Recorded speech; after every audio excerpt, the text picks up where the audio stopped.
Qual é o teor da nota? Quem traz para a gente em detalhes é Raniele Veloso, de Brasília. Boa noite, Rani.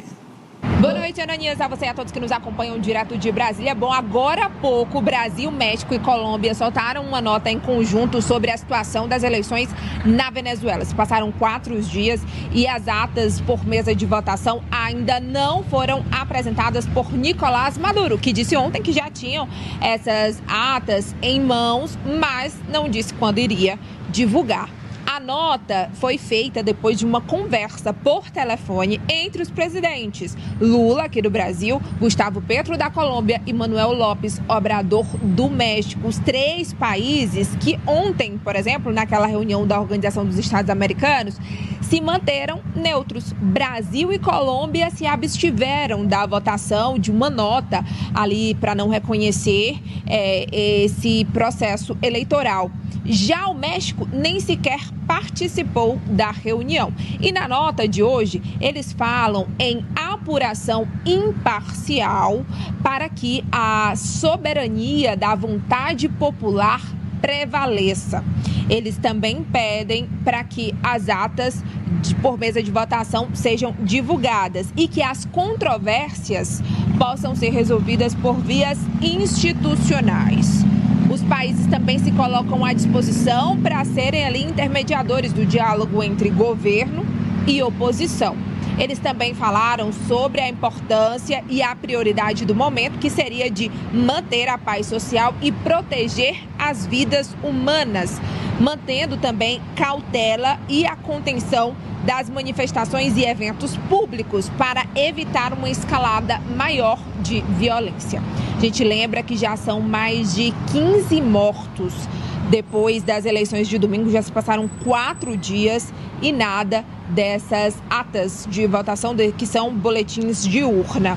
O presidente da Venezuela, Nicolás Maduro, também pediu um telefonema com o presidente aqui da República do Brasil, Lula. Mas, pela manhã, a Secretaria de Comunicação da Presidência negou que tivesse essa ligação, essa possibilidade de contato, até por conta da oposição, que pode usar esse fato contra o presidente da República. Mas o fato é que essa ligação pode ocorrer ainda hoje.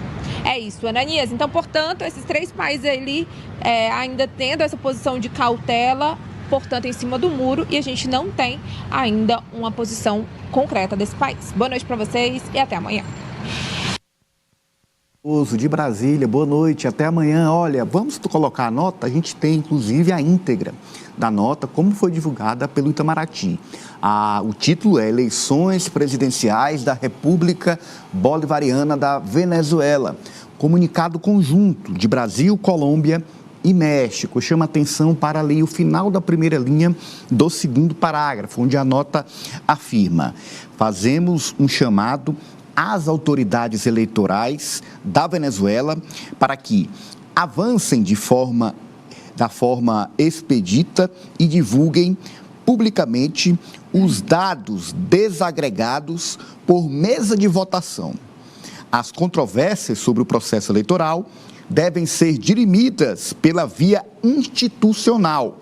O princípio fundamental da soberania popular deve ser respeitado mediante a verificação imparcial dos resultados. Nesse contexto, fazemos um chamado aos atores políticos e sociais a exercerem a máxima cautela e contenção em suas manifestações e eventos públicos, a fim de evitar uma escalada de episódios violentos.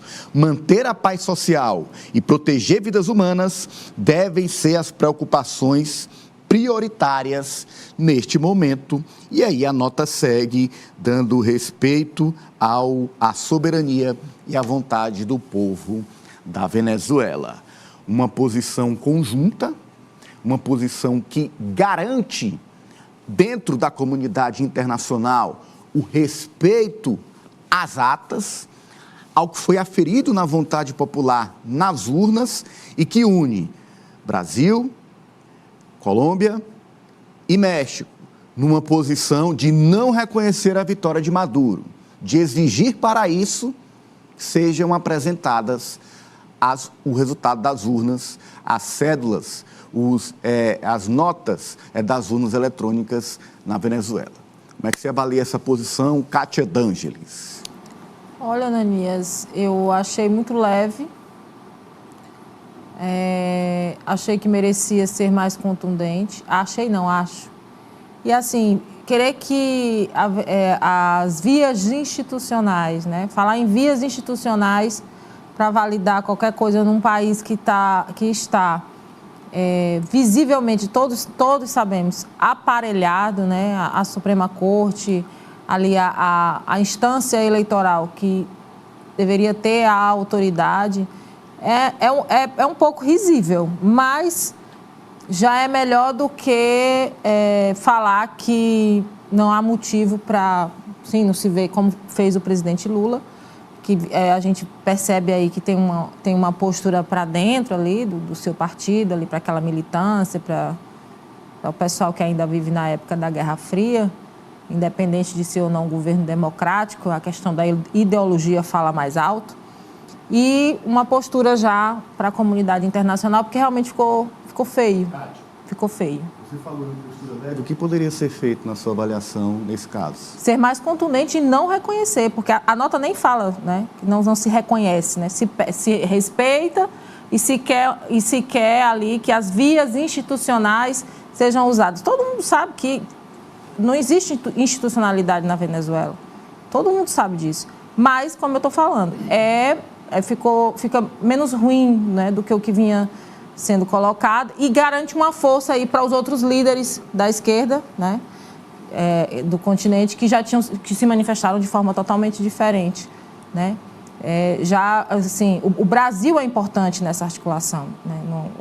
O presidente Lula é o líder do continente, o Brasil é importante, é uma potência, então, assim, sem a voz do Brasil, sem pelo menos essa exigência de que os dados sejam fornecidos como devem ser, ficaria um pouco mais complicado. Então, já se avançou nesse sentido. Aí, esses 3 países são essenciais para reconhecer a vitória. Isso. Se esses 3 países não reconhecerem a vitória de Maduro ou a vitória da oposição, fica já tá tendo sem o respaldo internacional. Já estão chamando da região, né? Porque são 3 candidatos. Polos, lá já iniciaram o chamamento dos candidatos. A Suprema Corte lá já, depois dessa nota, já iniciou o chamamento dos candidatos para fazer essa, vamos dizer aí, essa auditoria, né? O que é de estranhar é a demora. Por que tanto tempo para se divulgar as atas de votação? Se elas já estão, se elas já existem, se elas já saíram das urnas. Isso, de fato, é estranho. E aí se cobra, que isso seja contaminado. Alessio. Olha, Ananias, inclusive o presidente Lula também já divulgou que teve uma conversa, mesmo que por telefone, com o presidente dos Estados Unidos, já para tomar essa posição internacional, ou para participar dessa tomada de decisão internacional, até porque as atas não foram divulgadas. O prazo já se encerrou, o prazo estabelecido até mesmo pela oposição de que iria divulgar as atas que tem lá disponível, porque o governo Maduro, eu digo governo porque ele já se intitula presidente reeleito da Venezuela, apesar de tantas contestações, não divulgou as atas, o resultado da eleição. Se há algum tipo de desconfiança e se ele tem esse crédito realmente para dizer que venceu as eleições, eu não vejo razão nenhuma para que seja escondido ou para que não seja mostrado para o mundo. Nesse momento, o que a gente precisa é de uma confiança para o mundo de que as eleições foram seguras. Do que adianta ter uma eleição e o resultado ser totalmente com falta de transparência, né? O resultado não ser divulgado com a transparência necessária e quando cobrado esse resultado, os boletins de urna não aparecerem, né? O governo ocultar essas informações. Então, eu acho que é importante o mundo se manifestar nesse momento, porque o que acontece na Venezuela pode se repetir em outros países. Eu até falei sobre essa preocupação que eu tenho com relação a essa posição da Venezuela e o que os países vão fazer a partir de agora. Sim. Vão reconhecer, vão manter as relações comerciais, institucionais, até mesmo de parceria política, muitas vezes, com a Venezuela ou não. É importante a gente analisar. Tudo isso depende dessa divulgação. O que o Brasil,